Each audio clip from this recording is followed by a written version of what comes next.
So like I mentioned in my previous VeraLux workflow video for broadband data, a lot of you have been asking me for workflow videos using the VeraLux scripts. So this one's a workflow using all 5 of the currently available VeraLux scripts, but for narrowband data. Specifically narrowband data taking with a one-shot color camera behind the Optolong L-Extreme dual narrowband filter. So this process will work with any dual narrowband filter that you have, whether it's from Optolong or any other manufacturer, including the one that's built into the C-Stars. The data that I've been using has been stacked using the OSC pre-processing script, so I did not extract the HA or the O3 data into separate files and recombine them into a final composite. It's just a straight up RGB stack. And even though I'm using dual narrowband data for this workflow, those of you that are shooting in mono using narrowband filters, you can use this workflow as well. In the description of this video, I'll leave links to all the scripts that we're using during this entire workflow, as well as a link to the stack that I'm using. So if you need something to follow along and practice with, you don't have your own data right now, you'll be able to use the same data that I'm using in this video to follow along with. So let's get to it. My name is Rich, and you're watching Deep Space Astro.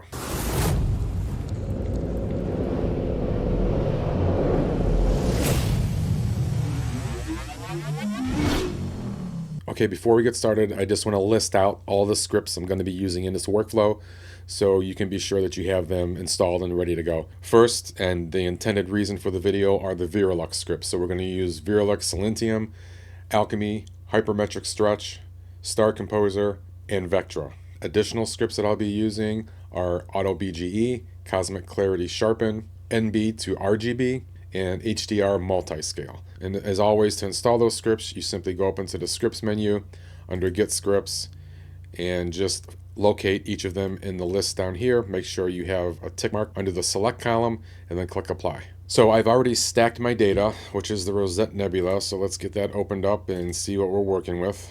And come out of the linear view, go into auto stretch. And this image was shot with a dual narrowband filter. So this was taken with the Optolong L-Extreme filter. Dual narrowband, which means it blocks most of the light, allowing only HA and O3 into the camera sensor. Now you can use this same workflow if you are shooting in mono with narrowband filters. In a couple of the steps, I'll call that out where you'll want to do things a little bit differently. But for the most part, this workflow can be used as well for mono narrowband. So let's get started. As always, we're going to start with a crop to get our stacking artifacts out of the way. Right click and then crop. Next, I'm going to plate solve the image. So Tools, Astrometry, Image Plate Solver, and click OK. Main reason I'm doing the plate solve in this workflow is to, as you just noticed, have the image flipped if needed. In this case, it was. And then also just to have it in case I want to do any annotation at the end of my processing. We're not going to be doing any color calibration. Since we're going to be using the Alchemy script here eventually to change the colors, it makes no sense to color calibrate something that you're going to be creating false colors with anyways. So after plate solve, I'm going to do a background extraction. Like I mentioned in the broadband workflow video, it's your choice how you want to do your background extraction. You can come up into image processing and use Siril's background extraction, or you can come up into scripts, Python scripts, processing, and you can use Graxpert's background extraction, or you can use Auto BGE, which is what I'm going to use right now. I'm going to leave the defaults as they are, hit process, and once background extraction is complete, just click close. Now I'm going to do a stellar and a non-stellar sharpening. Again, if we come up into scripts, Python scripts and processing, the release candidate version of Graxpert does have stellar and non-stellar deconvolution, aka sharpening, so you can use that if you wish, but I'm going to be using Cosmic Clarity Sharpen. And select both, bump my non-stellar amount up, and click apply. And when sharpening is done, close the script. And now we're going to jump into the first VeraLux script, which is Silentium, or noise reduction script. So scripts, Python scripts, VeraLux Silentium. And I'm just going to bring up my noise intensity to about 0.7. Let the preview regen, and because I've run through this a few times in preparation for this video, I know this is a good value for me for this particular set of data, so I am just going to click process to have it applied to the image loaded up in Siril. Anyway, so with noise reduction complete, we're going to remove the stars before we move forward. So image processing, star processing, and then StarNet star removal. As always, make sure pre-stretch linear is selected, as well as generate star mask, and then click execute. So with the stars removed, we're ready to move into the second VeraLux script, and that is VeraLux Alchemy. So we're going to come up into scripts, Python scripts, VeraLux, in VeraLux Alchemy. Now, I know I mentioned this previously, but just to restate it again, we did not do any color calibration to this image previously, nor will we do it at any time after this workflow. You think about it, we're doing a false color image right now with these palettes. So color calibration will just reset all that stuff back or give us totally undesired results, right? So we do not need, nor do we want to color calibrate an image that we're running through VeraLux Alchemy. So the first thing you want to do is select your correct sensor. If you don't know your sensor or your sensor is not listed, then you can leave it on generic OSC. But mine is the IMX571. Because I use the L-Extreme dual narrowband filter, I'm going to enable quantum unmixing. And our default view right now is the HOO, but for this demonstration, I want to create an SHO image. So I'm going to click on the pseudo SHO button, and then I'm going to come up to my O3 boost and just move it over a little bit as I'm watching the image. I want to try and bring in some blues in the center of the rosette. Keep in mind that this boost slider affects the entire image, not just the areas maybe that you're expecting it to. So you don't want to be too heavy-handed with it. Just bring in a little bit of the blue. All right, I'm going to call that good for now. You can, if you want, make adjustments to your red, green, and blue channels, but I'm going to leave them where they're at and then click process. Okay, so now we're ready to stretch. So I'm going to come out of an auto stretch view, go into a linear view, and then we're going to run our VeraLux hypermetric stretch. So scripts, Python scripts, VeraLux, and VeraLux hypermetric stretch. We'll bring up a live preview first.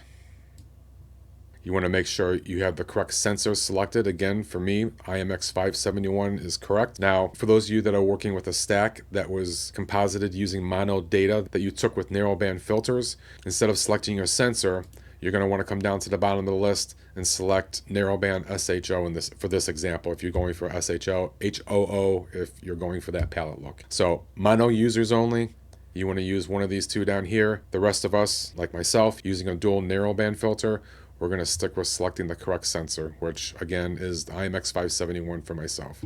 I have 0.12 set, 0.20 is the default. I'm going to click auto. And I think that looks good as far as specifically the background is concerned. This may be a little bit too blue for me. I could bump my color strategy down a little bit if I like, and it's absolutely fine to do that. Or you can leave it where it's at and worry about it later when we run VeraLux Vectra at the end of the workflow, which is our color grading script. So either way you want to go is fine. Play with them both, see which one you like the best. Like I said, I'm going to leave it at default for now and just click process. Okay, once it's done, close the script. And then at this point too, you can come in and do some curves adjustments if you like. So up in image processing, stretches, and curves transformation. I'm going to pull down my background again just a little bit like I did in the previous video. Maybe just bring up the highlights slightly. Once you're happy with what you have, make sure you hit your save button up top. And then you can also, if you want, come up into image processing, filters, and contrast limited adaptive histogram equalization. I showed this in the broadband video as well. For me, most times this really gives the image an additional pop. So if I untick my preview, there's my before, there's my after. Play with your tiles grid size up and down one way or the other. See the contrast effect that it has on the image. Once you like what you see, click apply, and then again make sure you hit save to save your changes. Okay, so now let's talk about the stars. So this again was taken with my Optolong L-Extreme. We removed the stars prior to doing the work on the starless image, but I want those stars to actually be as close to RGB stars as I possibly can, right? You can actually use the stars that were taken with the L-Extreme filter that we removed and change them into RGB stars using another script from Siril. So if we come up into scripts, Python scripts, processing, and then MB to RGB, that's narrowband to red, green, and blue. Run that Python script. There's a lot of different things you can do with mono data in here as well. So if you're shooting with narrowband filters and you remove the stars from each of your stacks, you can add those star masks, those 3 star masks in to their appropriate locations. And this script will create an RGB stars image for you. But the other thing you can do, and that's what I'm going to show you now, is for when you're using a one-shot color camera behind a dual narrowband filter like the L-Extreme, is you could just bring in that star mask. So right here, this is when we ran StarNet, and it removed the stars and created a file called star mask. So if I drop that in there and then hit preview combined image, we'll get a preview of our stars. You can make changes and play around with our HA to O3 ratio slider. So if I slide this over to, well, let's go all the way over to 1 and then hit preview combined image. You can see how it, in this case, allows the color away from the stars. If we go the other way, and again, if you make a change, hit preview combined image again for the change to be applied, you can get a little bit of a different effect by blending H8 and O3 back and forth together. So, but for this image, 0.3 looks good for me. So I'm going to say preview combined image. The next thing that we needed to do is disable enable star stretch, because the VeraLux star composer requires a linear star mask in order to be able to blend the stars back into your final image. Click preview combined image. Now I have a linear image of my RGB stars that I can stretch in to my liking when we get to that next step to put the stars back in. So once you're happy with what you have, hit send preview to Siril, close the script. You can see up top it's named RGB, but the file has not yet been created. So you want to come over to your save the current image button here. Just leave it at RGB, or you can name it whatever you want. It's up to you. RGB works for me. Hit save.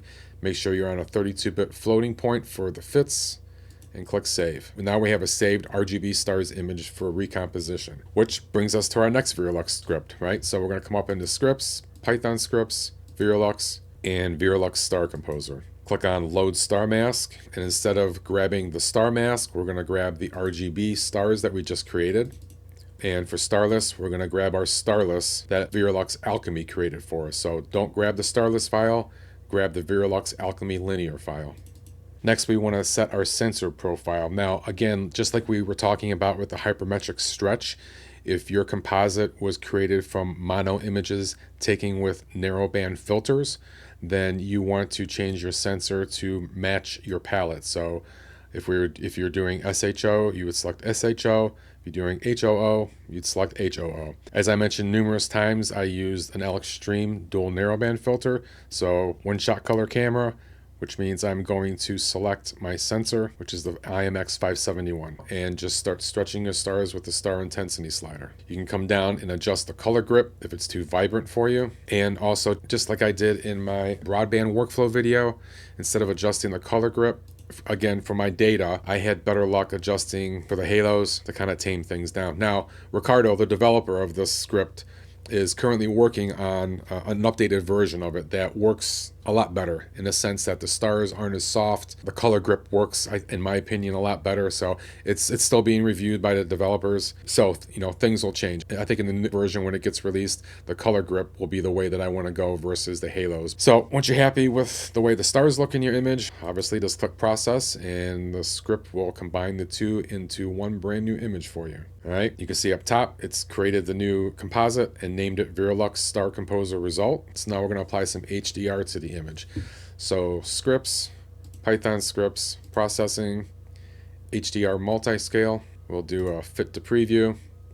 And I'm going to leave the default settings for now and just click preview. That's probably a little bit too much. If I click show original, there's our preview. So I'm going to go back to show original, and let's try number of scales at 3, and let's see, show original again, show preview. I don't know, let's bump up the compression maybe a little bit again, like I did in the previous video. Yeah, and I'm going to run with that. I think, it's making the blues look a little bit more intense, but again, when we get to the color grading step, we'll be able to control that, I think. So, purpose of the video, we'll just run with that.